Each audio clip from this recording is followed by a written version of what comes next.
안녕하세요. 평소 유튜브로 적적한 시간을 달래고 있는 60대 여자예요. 나이가 들어서 그런지 초저녁 잠이 늘어서 일찍 자게 되는데 그러다 보면 새벽에 일어나서 멍하게 천장을 보고 있을 때가 많았어요. TV를 계속 보고 있자니 눈이 아파서 계속 볼 수가 없겠더라고요.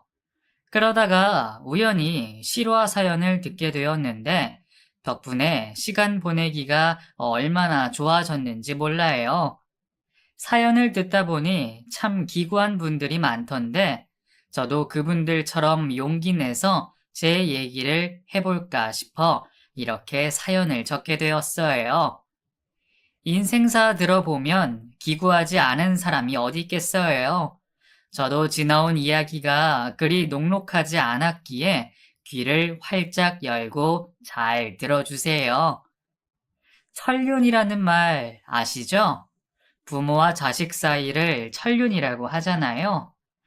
저에게도 철륜이라고 불리우는 아들이 하나 있어요. 아들이라고 부르기만 해도 눈물이 차오를 정도로 저에겐 가슴 아픈 그런 자식이죠. 저는 아들에게 늘 미안해요. 저 때문에 아들이 겪지 않아도 될 그런 일들을 겪게 된 것 같아 늘 미안한 마음도 있고요.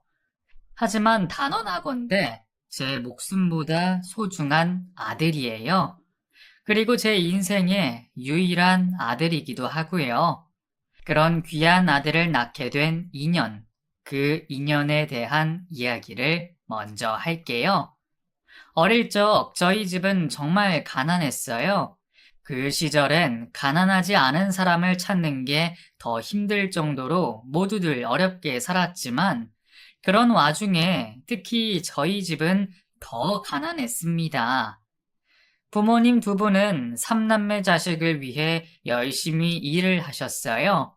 하지만 일의 양에 비해서 돈벌이가 시원찮으셨죠. 집안에 빚이 있어서 더욱 그랬던 것 같아요.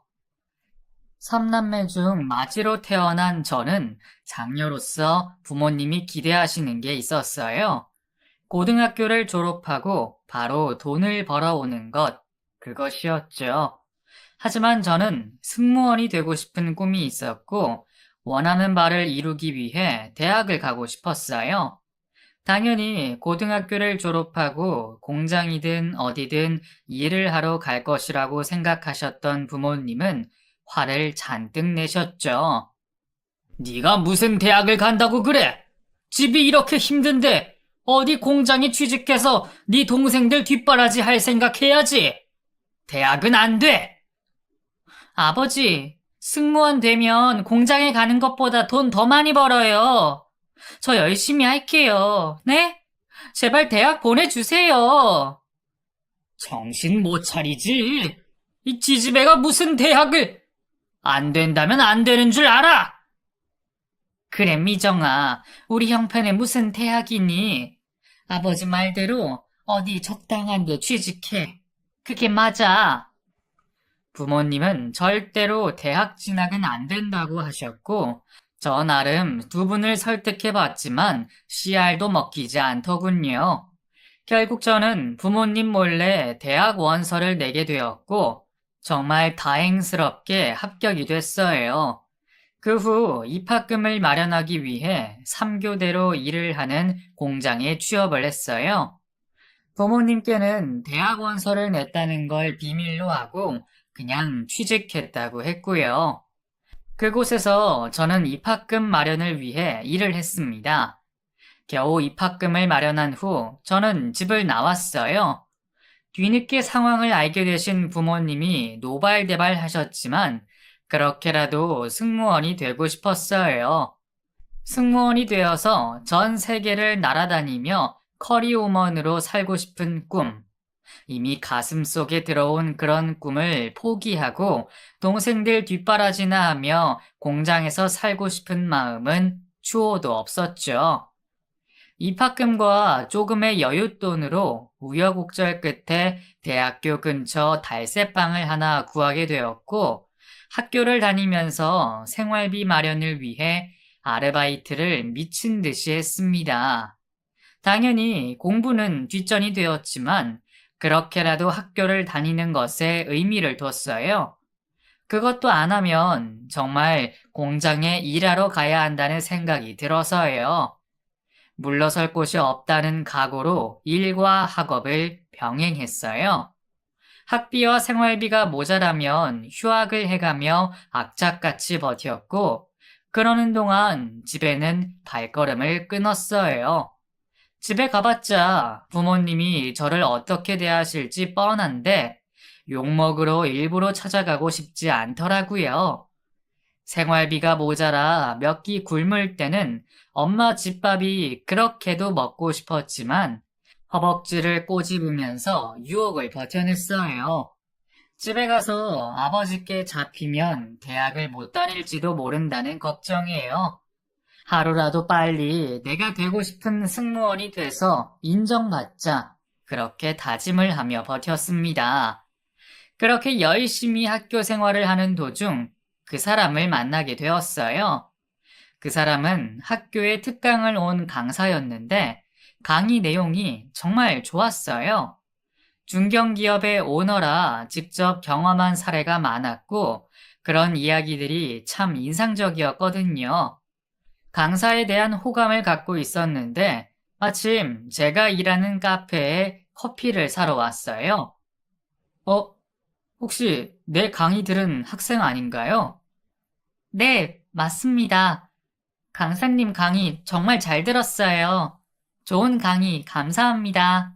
내 강의가 좋았다고 해주니 오히려 내가 더 고맙네요. 또 만나요? 잠시 나눈 대화로도 그 사람이 참 유쾌한 사람이라는 감이 오더군요. 그와 대화할 수 있었다는 것만으로 참 기분이 좋았어요. 특강이 아니라 학교 교수님이었으면 좋겠다고 생각할 정도로 그에 대한 호감도가 높았고 짧은 인연이라 아쉽다고 생각했는데 어쩐 일인지 그때 이후 카페에서 그 사람을 종종 마주치게 되었어요.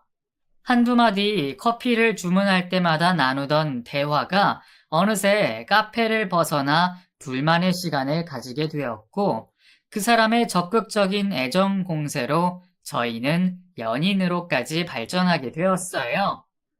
그 사람은 저에게 첫 번째 연인이었어요. 남자를 처음 알게 해준 사람이었죠. 나이도 어리고 아직 학생이라는 신분 때문에 서툰 게 많은 저였지만 그 사람은 그런 저에게 정말 다정하게 대해줬습니다.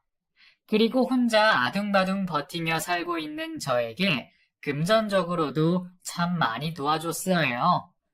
값싼 방을 구한다고 반지하에 창문도 없는 곳에서 살던 저를 햇빛이 들어오는 원룸에서 살게 해줬고 생활비와 학비를 동시에 마련한다고 허덕이는 저에게 학비를 지원해줬어요. 덕분에 공부에 집중할 수 있는 시간이 늘었죠. 그 사람은 저에게 부모와 같은 역할을 해줬어요. 그만큼 제가 의지를 많이 하게 되었죠. 그와 연애를 하고 있었지만 결혼까지는 전혀 생각하지 않았는데 어느 날 그 사람이 뜻밖의 말을 하더군요. 얼른 결혼했으면 좋겠다. 그러면 매일 같이 있을 수 있겠지? 결혼이요? 전 아직 그런 거 생각 안 해봤어요. 학교 졸업도 해야 하고, 취직도 해야 하고. 나도 알아. 그냥 그렇다고. 근데 결혼해도 그거 다 할 수 있어. 내가 있잖아. 나만 믿어. 저와 나이 차이가 13살이나 났기에 그 사람은 뭔가 듬직한 면은 있었어요.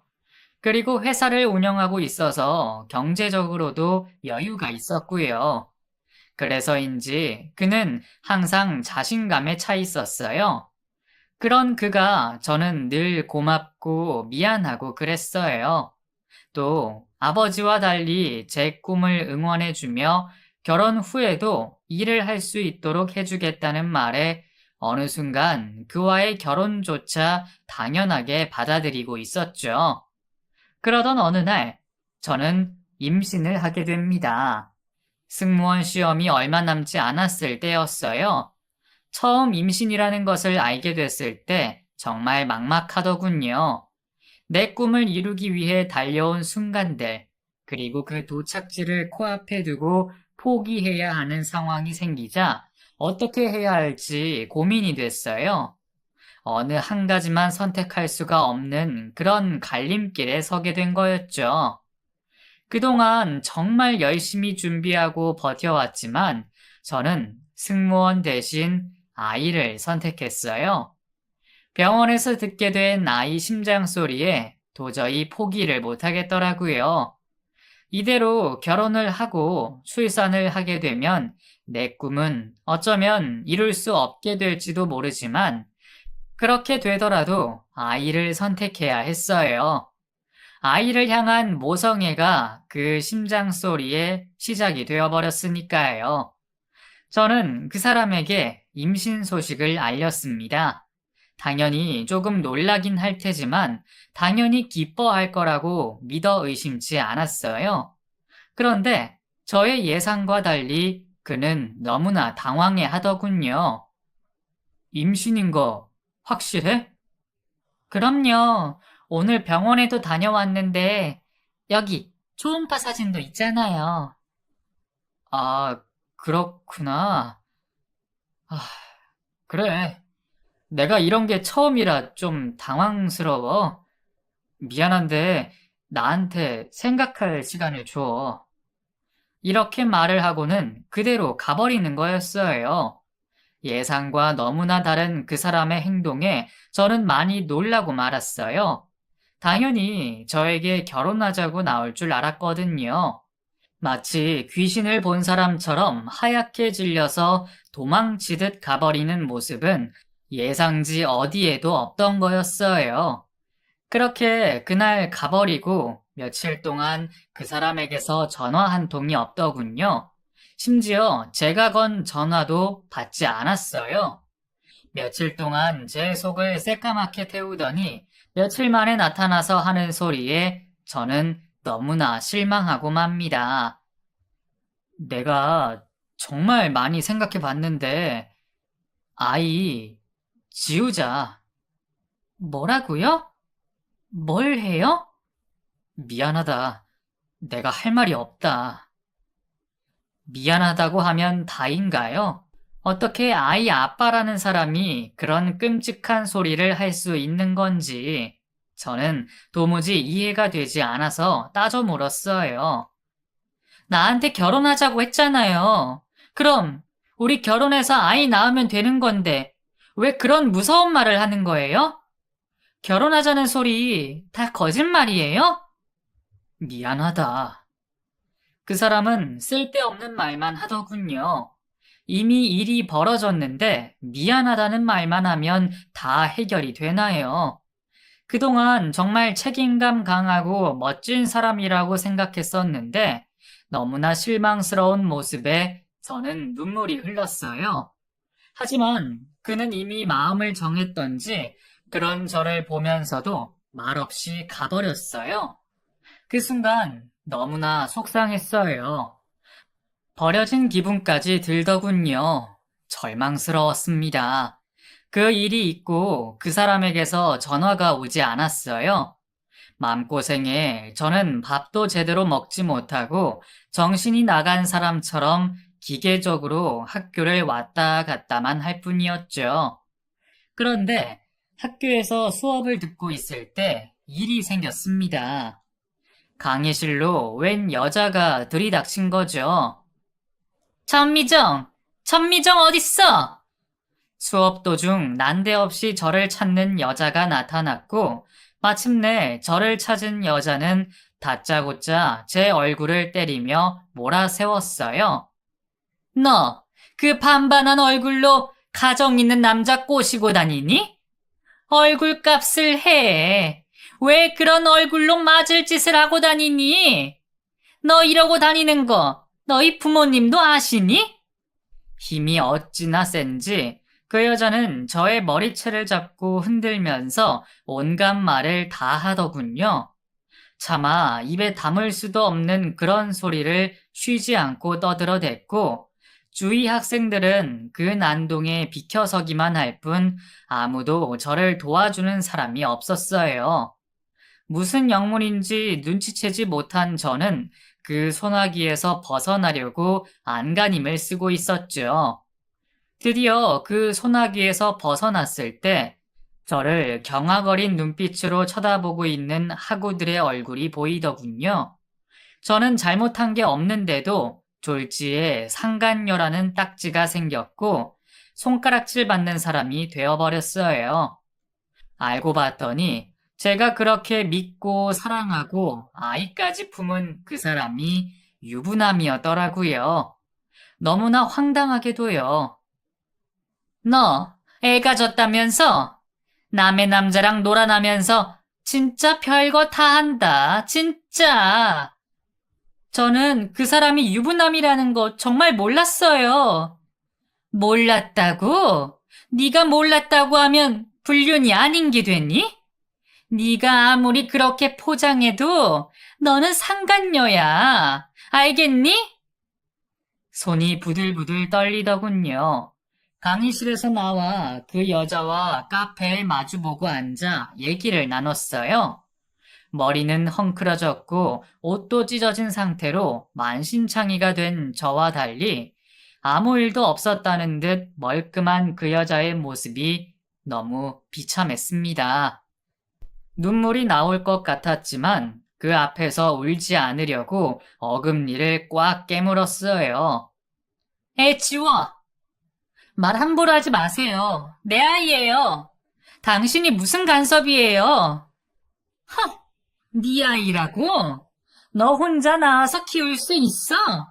설사 그렇다 하더라도 나중에 무슨 소리 하려고? 지워! 절대로 그렇게 안 해요.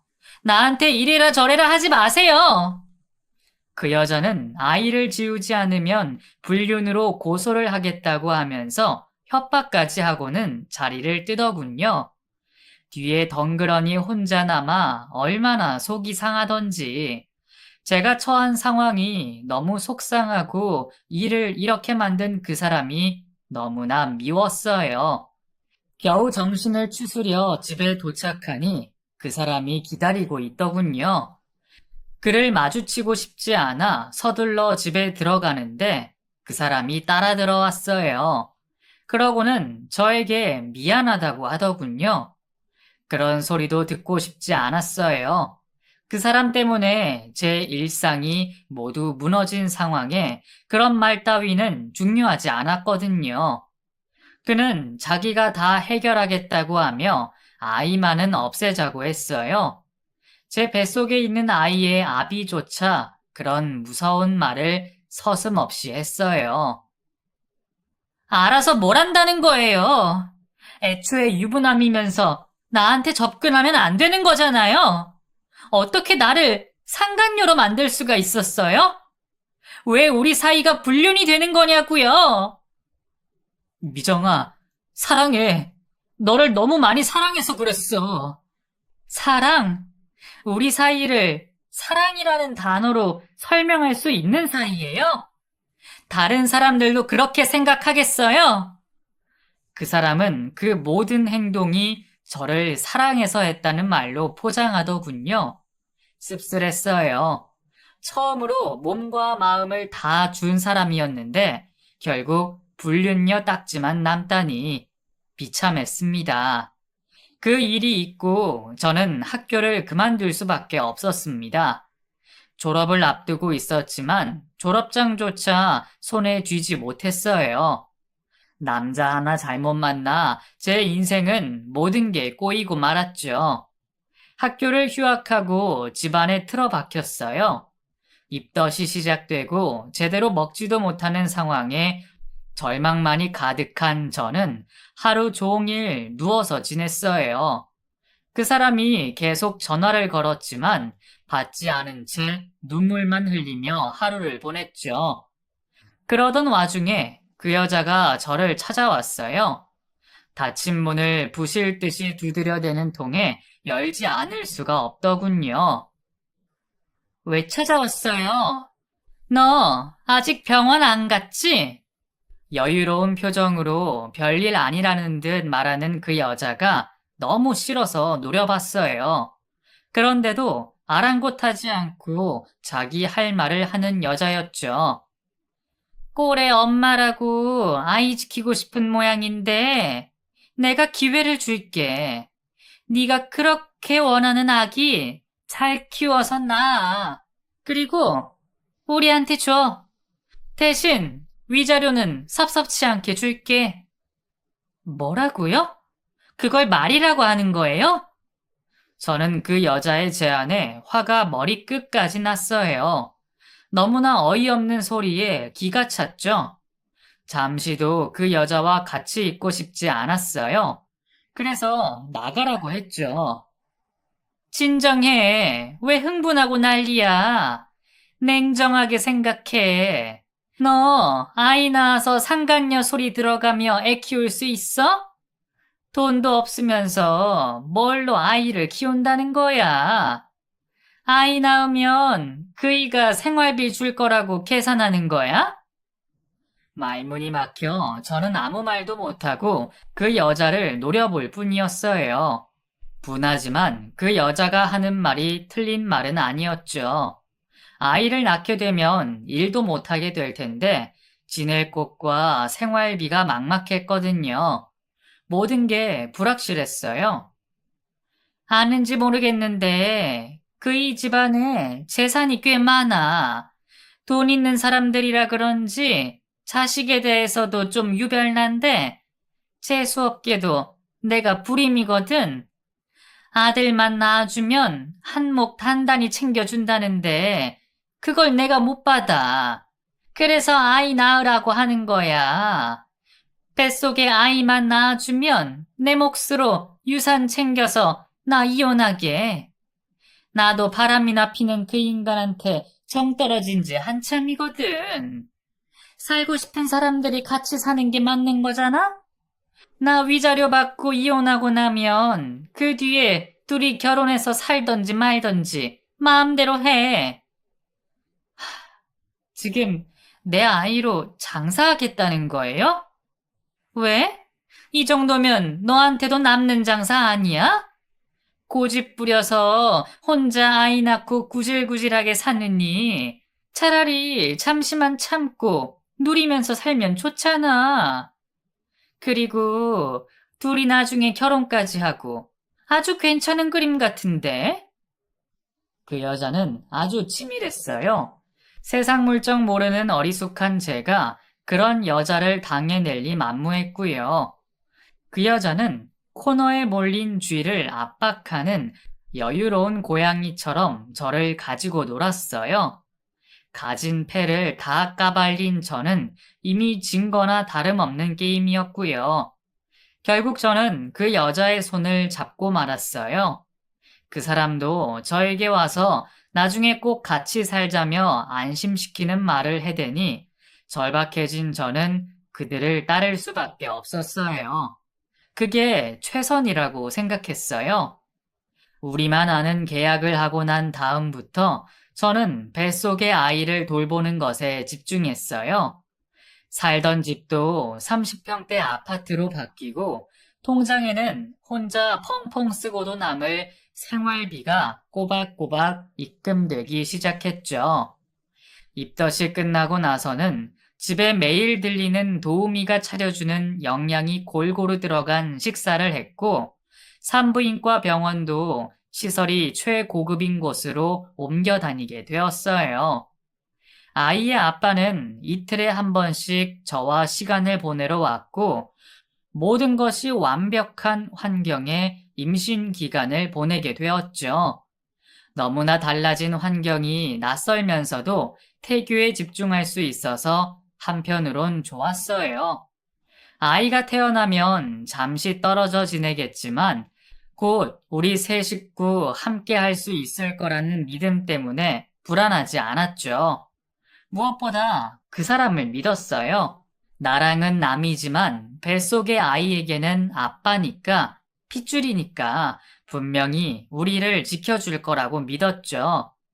어느덧 임신 기간을 모두 채우고 드디어 아이가 태어났어요. 첫 출산이라 이틀을 꼬박 진통하고 낳은 귀한 아들이었죠. 막 태어나 피도 채 다 닦지 못한 핏덩이를 얼핏 스치듯 봤던 모습이 제 기억 속에 있는 아들 모습의 전부예요. 곧 아이를 다시 볼 수 있을 거라고 여기고 오랜 진통에 잠시 정신을 잃고 눈을 떴을 뿐인데 제가 그러고 있는 동안에 그 사람들이 그 인간보다 못한 짐승들이 내 아이를 데리고 가버렸어요. 아이를 그들에게 잠시 맡기기로 한 건 맞지만 그렇게 낳자마자 생이별을 할 줄은 꿈에도 몰랐어요. 병원에 퇴원을 하자마자 그들을 찾아갔습니다. 전화를 걸었지만 작정하듯이 제 전화를 받지 않았어요. 집 앞에 찾아가 벨을 눌렀지만 아무도 나와보는 사람도 없고 어떻게 해야 할지 막막하더군요. 별 수 없이 대문 앞에서 죽치고 있었어요. 누구라도 집 안에 들어가는 사람이 있겠지 싶어 기다렸죠. 아이를 낳은 건 추워지는 늦가을이었는데 해가 지고 나니 겨울처럼 추웠습니다. 아이를 낳은 지 채 며칠이 지나지 않은 시점, 몸조리를 해야 했지만 당시 저에게 제 몸 따위는 신경을 쓸 대상이 아니었어요. 오로지 아들밖에는 생각나지 않았어요. 아이에게 먹여야 할 초유를 먹이지도 못하고 땡땡하게 불어 통증이 느껴졌지만 어찌해야 할지 모른 채 집 안으로 들어갈 사람만 기다렸어요. 마침내 차가 한 대 서고 그 안에서 양손에 기저귀를 든 그 여자가 내리더군요. 내 아기 내놔. 내 아들 내놓으란 말이야, 이 도둑년아. 어머, 너 여기 어디라고 온 거야? 우리 계약한 거 잊었어? 여기로 오면 도대체 어쩌자는 거야? 해도 너무하잖아. 어떻게 아이를 낳자마자 데려갈 수 있어? 나한테 말 한마디 없이. 그 여자가 입고 있는 코트를 쥐고 있는 손이 새하얗게 질릴 정도로 저는 절박했어요. 내 아이를 보고 싶었어요. 잘 있는지 눈으로 확인해야 했어요. 저는 간절한 눈빛으로 그 여자를 쳐다봤고 그런 저를 쳐다보는 그 여자도 난감한 표정을 짓더군요. 오늘 한 번이야. 오늘 보고 나서 내가 연락할 때까지 찾아오지 마. 알았지? 알겠어요. 당신 말대로 할 테니 아이 보여줘요, 제발. 여자의 뒤를 따라 집 안으로 들어갔어요. 현관문을 열자마자 훈훈한 온기가 느껴지더군요. 여자는 아이 방이 있는 2층으로 향했고 저도 조심스레 그 뒤를 따랐어요. 이윽고 어느 방문을 열고 들어서니 그 사람이 아이를 안고 있는 모습이 보이더군요. 아이는 분유를 먹고 잠이 들었다고 했고 저는 조심스레 아이를 안아들었어요. 아이는 출산 직후 본 뻘건 핏덩이가 아니라 뽀얀 얼굴로 잠들어 있더군요. 눈을 살포시 내리깔고 새근새근 잠이 든 아이의 얼굴이 너무나 예뻤어요. 저도 모르게 눈물이 흘렀고 소리가 나면 깰까 울음을 겨우 삼키며 아이를 바라봤습니다. 잠시만, 아이와 둘이 있고 싶어요. 저는 그들에게 나가달라고 했어요. 내키지 않은 표정을 짓던 둘은 곧 방에서 나가주었고 저는 조심스레 아이에게 젖을 물렸습니다. 내가 줄 수 있는 첫 번째 음식, 오로지 아들만을 위해 내 몸이 만든 음식을 꼭 주고 싶었어요. 조심스레 입가에 가져가니 잠들었던 아이가 냄새를 맡더니 이내 입에 물더군요. 신기했어요. 태어나서 며칠 만에 맡는 어미 냄새를 잊지 않고 있으니 얼마나 대견하던지. 어색하지만 힘차게 먹는 아이를 눈에 가득 담았습니다. 잊지 않으려고 가슴에 새기려고 그렇게 두 눈에 꾹꾹 눌러 담았어요. 1년만 참아. 그럼 유산 받는 대로 즉시 이혼할 거니까. 그때 내 자리 너한테 줄게. 대신 그동안 연락하지 마. 찾아오지도 말고. 약속 꼭 지켜요. 그날 그 집을 나서면서 그 여자와 나눈 대화예요. 분명히 저에게 1년만 참으라고, 그 뒤엔 이혼할 거라고 그렇게 약속을 했고, 저는 철석같이 그 말을 믿으며 참고 또 참으며 살았습니다. 하루에도 몇 번씩 떠오르는 아기 얼굴 때문에 그 1년을 정말 페인처럼 살았어요. 자식 잃은 어미의 심정이 이러할까? 분명히 잘 지내는 걸 알고 있지만 혹시나 하는 마음에 안심할 수가 없더군요. 밥을 먹어도 맛이 없고 배가 고프지도 않았어요. 잠을 잘 수도 없어 새벽에도 뜬 눈으로 천장만 바라볼 뿐이었죠.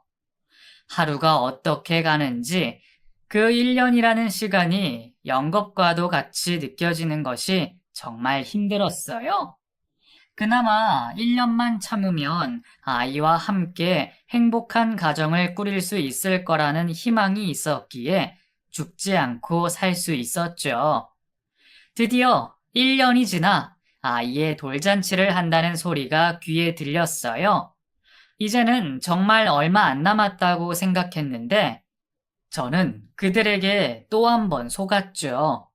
그 둘은 이번에도 약속을 지키지 않았어요.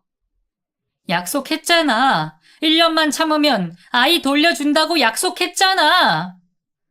나도 그러려고 했지. 그런데 아버님이 마음이 바뀌신 걸 어떻게 해?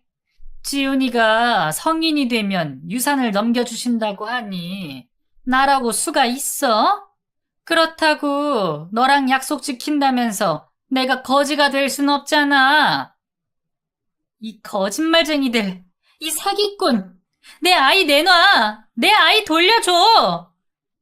아들을 낳기만 하면 유산을 준다고 했던 게 아이가 20살이 되었을 때 주겠다는 걸로 미뤄졌다는 거였어요.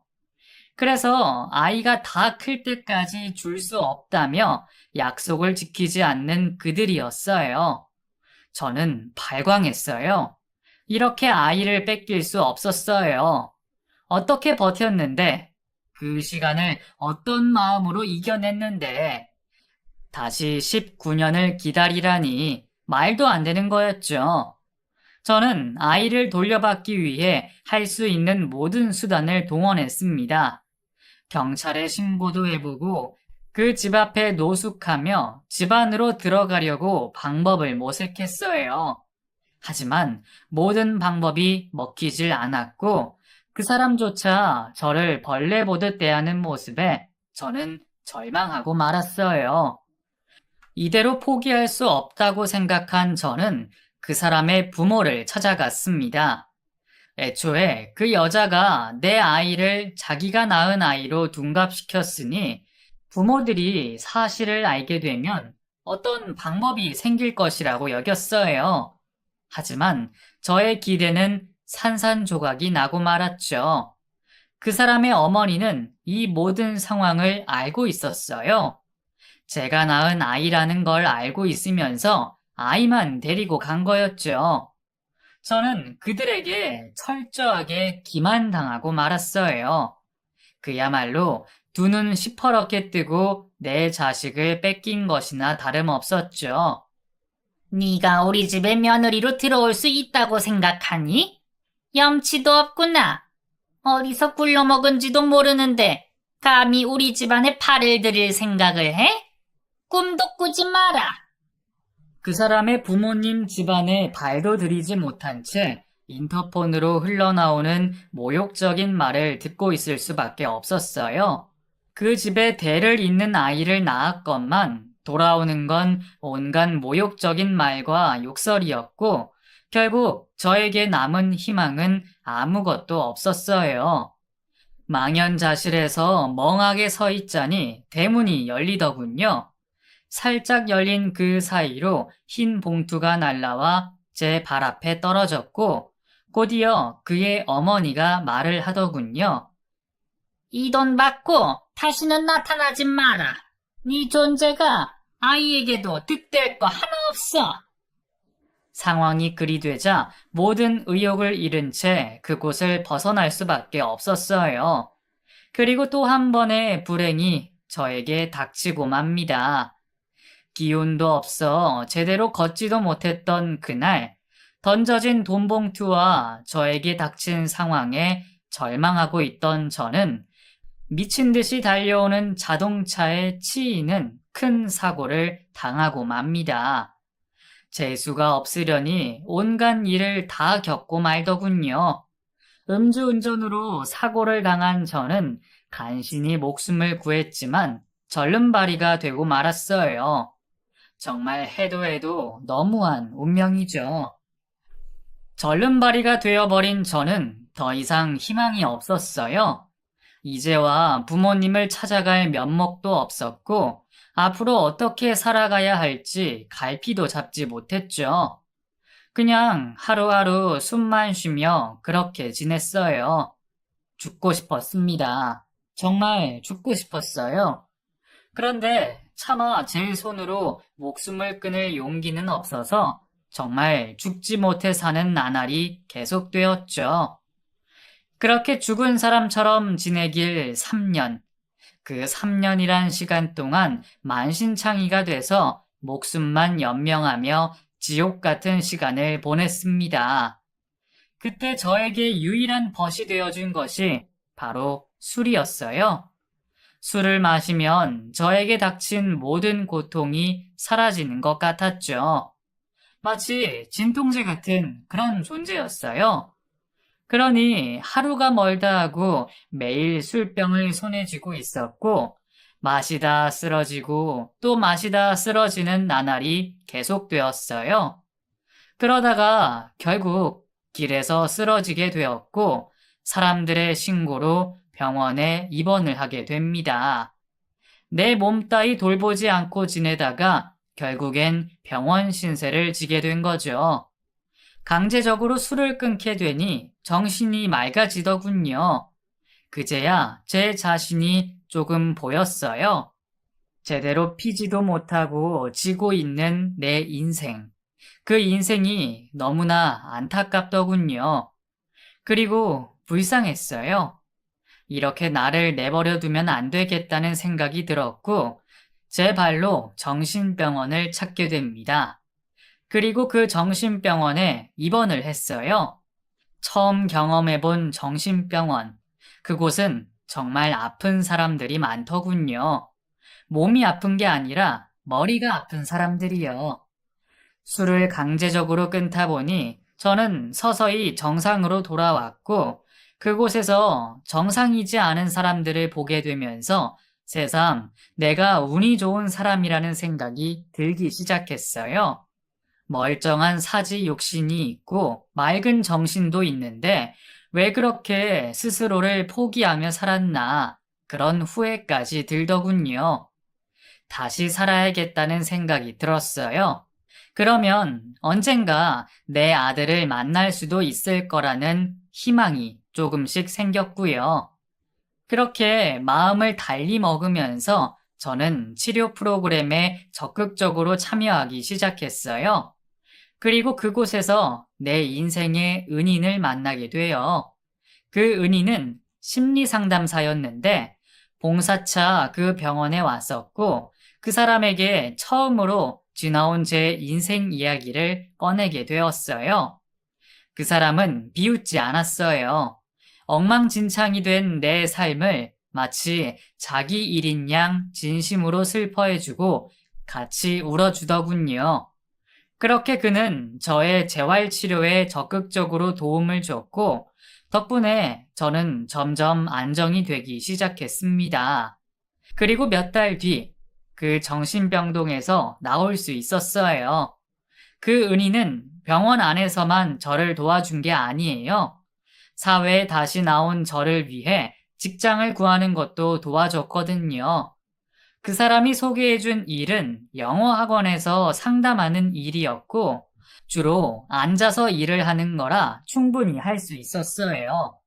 일을 하게 되면서 저는 점점 예전으로 돌아갈 수 있었습니다. 그 이후 치료를 위해 주기적으로 우리는 만남을 가졌어요. 그리고 연인이 되었죠. 그 과정까지는 정말 오래 걸렸어요. 다시 누군가에게 내 마음을 준다는 게 너무나 두려웠거든요. 하지만 그 사람은 저의 그런 두려움까지 모두 받아들여줬고 기다려줬어요. 그리고 연인이 될 수 있었죠. 그 사람과 2년 정도 연애를 하고 프로포즈를 받았습니다. 정말 꿈에도 생각지 못했던 고백이었고, 저는 그의 진심을 받아들여 저희는 결혼을 하게 됐어요. 그 사람에게 저라는 사람이 한참 모자라다는 걸 알고 있었지만, 사람에게 받은 상처는 사람을 통해 치유된다고, 그 사람과 함께 한다면 정말 행복해질 수 있을 것 같았어요. 그리고 그 믿음을 충분히 저에게 줬기에 부부가 될 수 있었죠. 행복했습니다. 그 사람과의 결혼 생활은 정말 행복했어요. 하지만 제 가슴 한켠에 있는 아들에 대한 그리움은 늘 가지고 있었어요. 무엇으로도 채워지지 않는 슬픔이었죠. 남편도 제 감정에 대해 충분히 알고 있었기에 제 슬픔을 함께 하려고 애를 써줬어요. 불행인지 다행인지 남편과의 사이에 아이가 없었기에 아들에 대한 그리움은 날이 갈수록 깊어졌어요. 할 수만 있다면 잊고 살고 싶었어요. 하지만 천륜이라고 하잖아요. 도저히 잊혀지지가 않았고 그리움은 더욱 깊어졌어요. 혹시나 친모의 존재를 알게 되면 아이가 힘이 될까봐 찾아가지도 못하고 20년이라는 세월이 흘렀어요. 이제는 아이가 다 커서 성인이 되었을 거라는 생각에 아이가 살던 집을 찾아갔어요.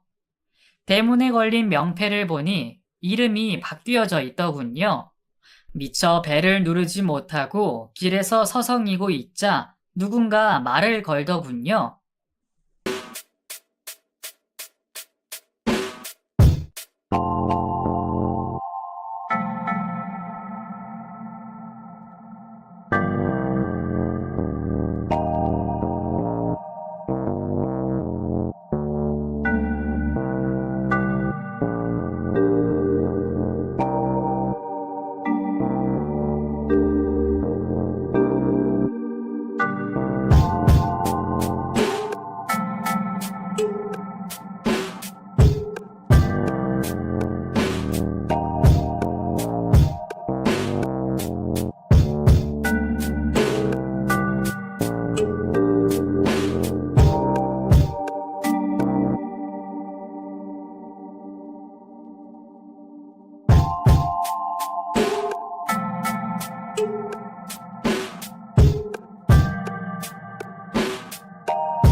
어떻게 오셨어요? 아, 여기 김재현 씨라고 사나요? 김재현이요? 저희 앞에 살던 분들인 것 같은데, 그분들 이사하셨어요. 저희가 여기 산 지도 7년이나 됐고요. 아, 그래요? 네, 알겠습니다. 혹시나 싶었지만 역시나 이사를 가고 없더군요. 그리고 이민을 간 것으로 알고 있다는 말도 전해 들었죠. 진짜 더 이상 아이를 찾을 끈이 아무것도 없다는 생각에 절박해졌어요. 혹시 몰라서 제 연락처를 맡기며 소식이 있으면 전해달라고 부탁을 했어요. 큰 기대는 없었지만 그렇게라도 해야 했어요. 그것도 하지 않는다면 정말 아들과의 연결고리는 아무것도 남은 것이 없었으니까요. 그렇게 아들을 가슴에 묻고 살았습니다. 아직도 눈을 감으면 젖을 물고 빨던 작은 아이의 얼굴이 선명하게 떠올랐지만 다 자란 아이의 얼굴은 아무리 노력해도 상상이 되지 않았어요. 어디서 어떻게 살고 있는지 이민을 갔다고 하니 외국에서 잘 자라고 있겠지만 할 수 있다면 아들을 만나보고 싶었죠. 어미가 되어서 자식에게 뜨신 밥 한 끼도 해주지 못하고 아이가 자라는 동안 추억 하나 없이 고작 10달 뱃속에 품고 있었던 기억이 전부인 자격 없는 엄마지만 그래도 아들을 보고 싶었어요. 내가 죽기 전에 딱 한 번이라도 그 얼굴을 보고 싶었고 그래서 매일 그 바램을 기도하며 살았죠. 남편 덕분에 사람처럼 살 수 있었어요. 여느 여자들처럼 사랑받으며 남편의 보호 아래 편하게 살 수 있었죠. 불행히도 우리 둘 사이 자식이 없었지만 그것을 남편은 문제 삼지 않았어요. 속이 깊고 넓은 그런 사람이었어요. 시간이 흘러 60세 생일을 맞은 어느 날, 남편과 60세 된 기념으로 여행을 다녀와서 집에 들어가려고 하는데, 대문 앞에 사람이 쓰러져 있었어요. 저와 남편은 너무 놀라 그 사람을 데리고 집 안으로 들어왔죠. 정신을 못 차리면 병원으로 데려가자 싶어 기다리는데, 곧 그 청년이 정신을 차리더군요. 그리고 저를 쳐다보며 한 첫마디가 엄마였어요. 그 소리를 듣는데 저는 순간 멈칫하며 움직일 수가 없었습니다. 영문을 알 수 없는 상황이었지만 어떤 느낌은 있었죠. 혹시 하는 기대가 제 가슴 속에 피어날 때쯤 그 청년은 다시 한번 또렷하게 말을 해요. 엄마, 전미정 맞죠? 우리 엄마. 기적 같은 일이 벌어졌어요. 아들이 매일매일 그렇게 그리워했던 아들이 저를 찾아온 거였죠. 저는 말도 못한 채 눈물을 흘렸고 아들은 벌떡 일어나 저를 끌어안았어요. 그렇게 서로를 끌어안은 채 저희는 한참 동안 흐느껴 울었습니다. 믿을 수가 없었어요. 저는 가만히 두 손으로 아들의 얼굴을 감쌌고 찬찬히 살펴봤어요. 그랬더니 어릴 적 얼굴이 보이더군요. 내 아들이 맞았어요. 남편과 저, 아들은 서로를 마주보며 앉았습니다. 그리고 어찌된 영문인지 물었죠. 제가 하던 사업이 크게 망했어요. 그래서 아버지 재산까지 많이 까먹었죠. 구박 많이 받았어요.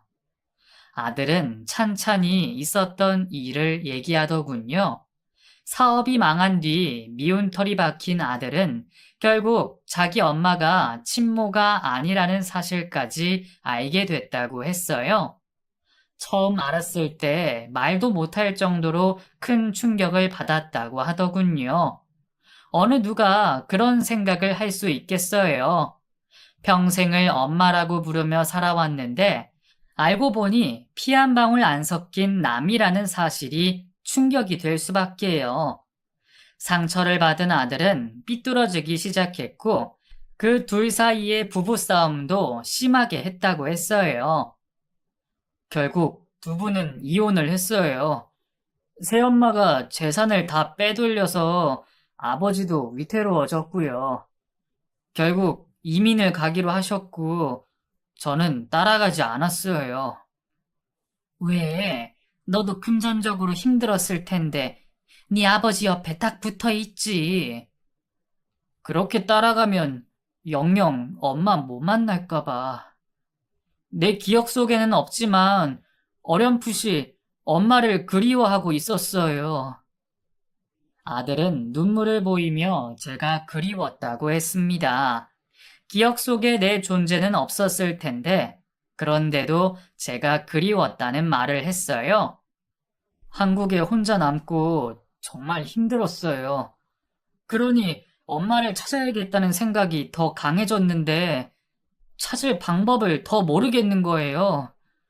그래서 무작정 살던 집으로 찾아갔는데, 우연히 집주인이랑 마주쳤거든요.